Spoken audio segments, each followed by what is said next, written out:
Welcome to this presentation on the DAO Hack, a $60 million heist that shook the Ethereum world in 2016.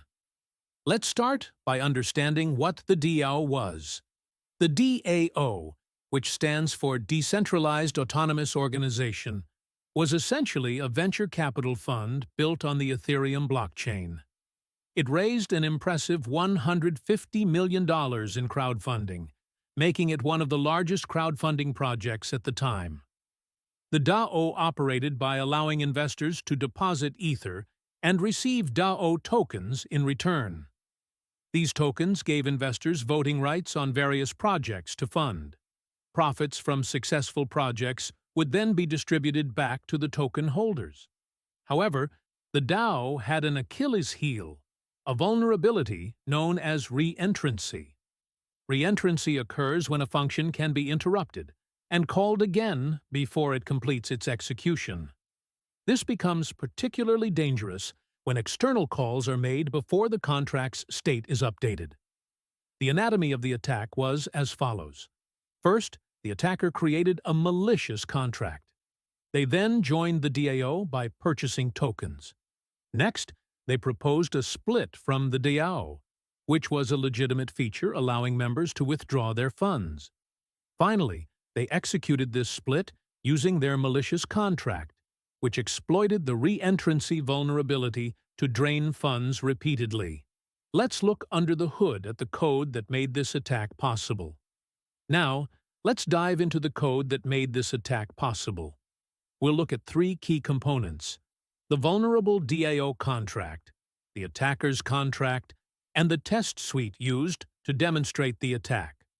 First, let's examine the DAO contract. Notice the withdraw function. The critical vulnerability lies in the order of operations. The contract sends Ether to the user before updating their balance. This opens the door for reentrancy attacks. Now, let's look at the attacker contract. The attack function deposits 1 Ether and immediately calls withdraw. The key is in the receive function. When it receives Ether, it checks if the DAO still has funds and calls withdraw again, creating a loop that drains the DAO's funds. Finally, let's examine the test suite. This test suite sets up the scenario and executes the attack.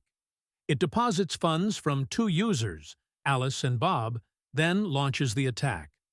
The assertions at the end confirm that the attack was successful, with the DAO's balance decreasing and the attacker's balance increasing beyond what was initially deposited. This code demonstrates how a seemingly small oversight in the order of operations can lead to catastrophic consequences in smart contract security.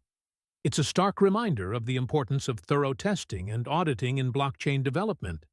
The damage from this attack was staggering. Approximately $60 million, or 3.6 million Ether, was stolen. This represented about 30% of the DAO's total funds. The attack took place over a matter of hours, sending shockwaves through the Ethereum community. The fallout from this attack was significant. It led to a contentious hard fork of the Ethereum blockchain, creating Ethereum Classic for those who chose to keep the original unaltered chain. However, there was a silver lining to this incident. It led to improved smart contract security practices across the industry. New security tools and frameworks were developed. There was increased awareness and education about smart contract vulnerabilities in the blockchain community. And it sparked a stronger focus on formal verification of smart contracts. For those interested in diving deeper, you can find links to the original transaction, the victim contract, and the exploit contract in the description. The source code for this presentation is available on GitHub. If you found this content valuable, please share it and subscribe to Blockchain Insight for more in-depth analyses of significant blockchain events and technologies. Thank you for watching this video on the DAO Hack, a pivotal moment in Ethereum's history that continues to shape smart